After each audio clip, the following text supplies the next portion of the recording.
It was my great honour today to host a virtual launch for Sharri Markson's new book, What Really Happened in Wuhan. It is a fantastic book. It's of international significance, and it's great to welcome Sharri Markson to the program once again. Sharri, congratulations on the launch today on the book. As you know, I've read every page of the book as well.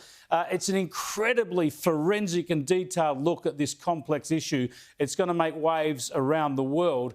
I wonder if you can share with our viewers one key point. I think one of the things that surprised me most about the book was the level of awareness in the US and involvement from the US in what was actually happening in the Wuhan Institute of Virology. Yes.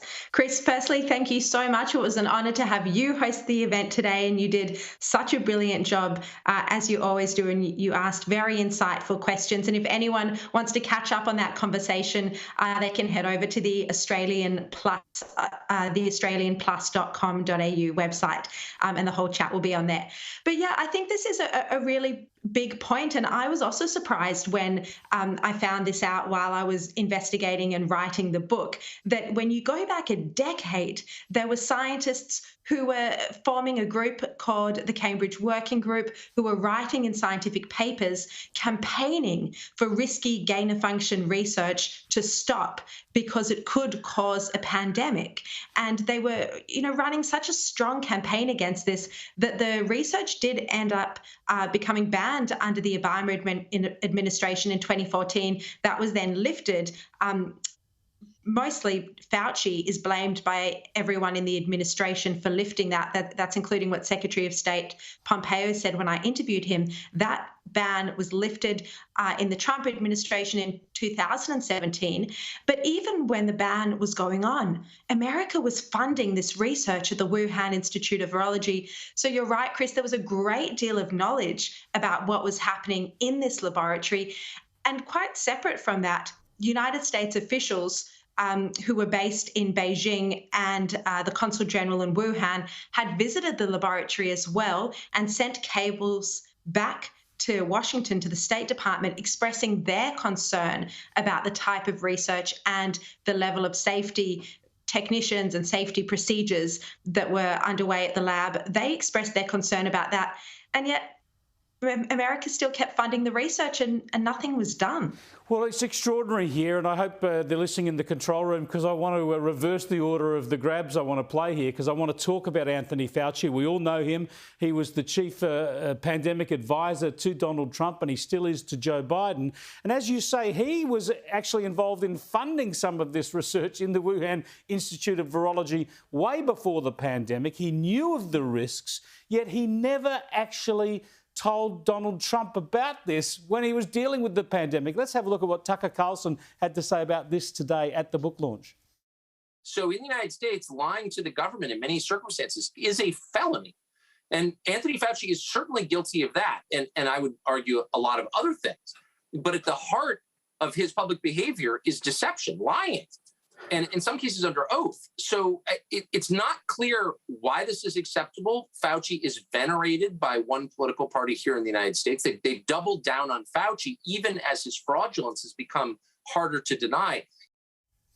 He knew about this research, Sharri. He didn't tell the president about it. He, in fact, justified doing the research in Wuhan because it would be too dangerous to do it in the United States. Yet he's still the lead advisor on this in the US to this day.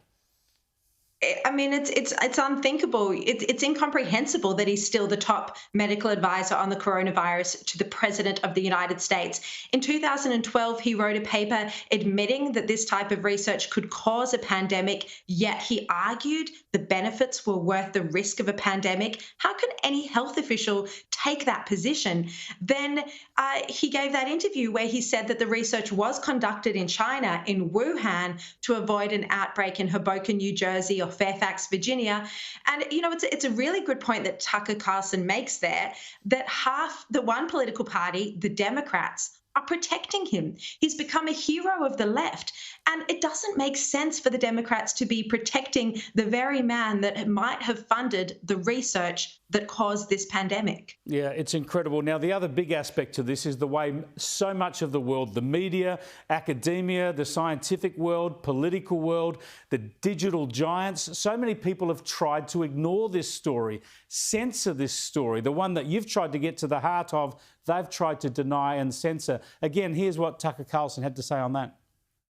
Because they implicated the government of China. And of course, the pretext never changes. You know, kryptonite in the Anglosphere is racism. So you accuse an English-speaking person of racism and everything stops. The bigger picture is even more disturbing in my view, and that is that international institutions like the World Health Organization, the United Nations, I would say the US Congress, understand that leadership of the world is changing hands from the United States to China.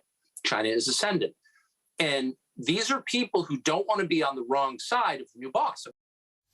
Great points there by Tucker Carlson, Sharri. But the other point is, in an election year, so many in the media didn't want to blame China because they feared that might help Trump. Yes, and that's what we saw. Politics infected this issue, and ultimately the media outlets who didn't want Trump to be right on anything.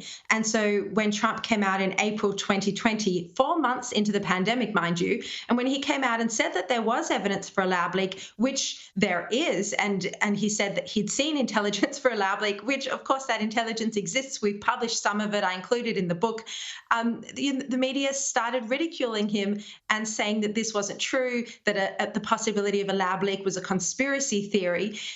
And this is what's so depressing and disheartening, really, that it was more important to the media, some media outlets, to prove Trump was wrong than actually investigate the origins of a virus that has claimed so many lives and shut down economies right around the world. Well, it did not stop you, Sharri Markson. Congratulations again, and thanks for joining us. Thank you, Chris. And it didn't stop you either. You've been reporting on this as well the entire time. Thank you again for your excellent hosting and conversation today.